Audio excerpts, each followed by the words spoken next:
हम आइ अहाँ सबके देखाबै लए जा रहल छी कि हमरा सबके घर में जे महिला बाला पहिरे छथिन लाह के बाला उ केना बनै छै आ ओहिमे कतेक मेहनत लागै छै।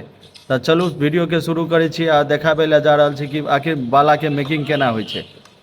देखियौ पहिले ई लाह लऽ लेलखिन प्लेन लाह और ओकरा गोल करै छथिन। गोल केलाके बाद ई जे अहाँ देख रहल छी ई कलर लगाबै छथिन। कलर लागि गेल छै, अभी पूरा कलर नहि लागल छै। देखियौ आब एकरा मतलब घुमा रहल छथिन, आब आगि पर किछु सेकलखिन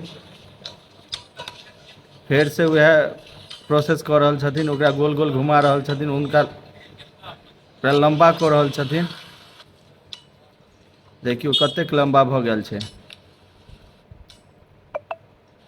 फेरसँ आगिके सहारे ओकरा गलाबै छथिन, फेर ई डिजाइन काटि रहल छथिन।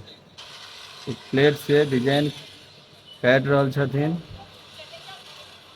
पूरा जब डिजाइन हाँ फेर से आगि पर चढ़ेलखिन।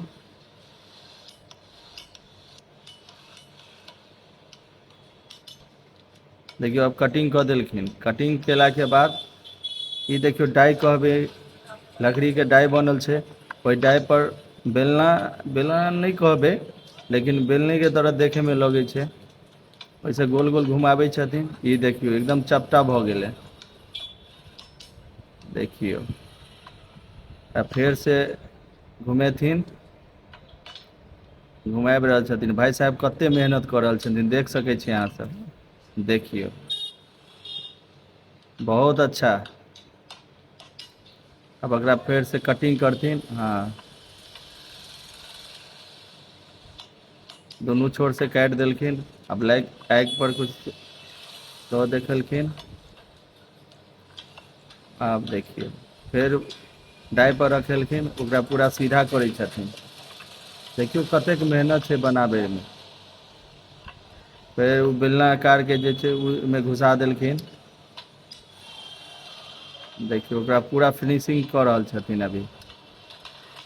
मस्त देखियौ कतेक मेहनत लागै छै। दोसर डाइ निकाललखिन आ ओहिपर गोल करै छथिन। देखियौ कपड़ा लगा कऽ ताकि ओहिमे चिपकै नहि। फेर आगि पर कुछ लऽ पर देखेलखिन। थोड़ा सा एहिमे मुलायम होइ छै। आब देखियौ कतेक मेहनत छै, कतेक घुमाव रहल छथिन, एहिसे फिनिशिंग मिलै छै बालाके। देखियौ कतेक बढ़िआँ बाला बनेलखिन भाय साहब गजब। देखियौ कतेक सारा बना लेलखिन बाला। गजब भाई साहब गजब। वीडियो अच्छा लागल तऽ सब्सक्राइब जरूर करब।